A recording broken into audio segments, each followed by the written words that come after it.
le principe, c'est de se dire, quand tu te fais chambrer, quand il y a une situation que tu trouves injuste, etc., bah, regarder en fait ce qui se joue autour de toi, qui sont les personnes, quels sont leurs caractères, quels sont leurs enjeux, quelles sont leurs peurs aussi, parce que souvent ce sont des peurs en fait qui engendrent des réactions un peu violentes, et comprendre que ça ne t'appartient pas, tu vois.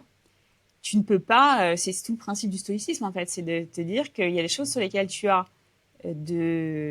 peux faire quelque chose, et d'autres, rien, parce que ça ne t'appartient pas, ce sont les autres qui ont une vision, une envie, un besoin, une peur, etc., etc.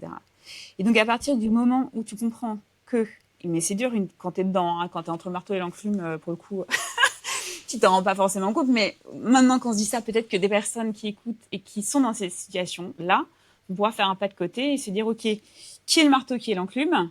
Pourquoi je me retrouve au milieu? Et en fait, finalement, c'est pas moi le problème, c'est le marteau et l'enclume qui arrivent pas à s'entendre, Mm. tu vois. Et donc, te retirer de là, et Mm. même, ça veut dire que tu peux aller voir les gens en disant, c'est vos problèmes, en fait, vous me laissez pas dedans, tu vois. Mais en tout cas, Mm. se dire qu'à un moment donné, si cette situation ne t'appartient pas, tu as le droit d'aller voir les gens et de dire, je ne veux pas être là-dedans. C'est Mm. non, tu vois. Et c'est accepté parce que c'est pas ton sujet.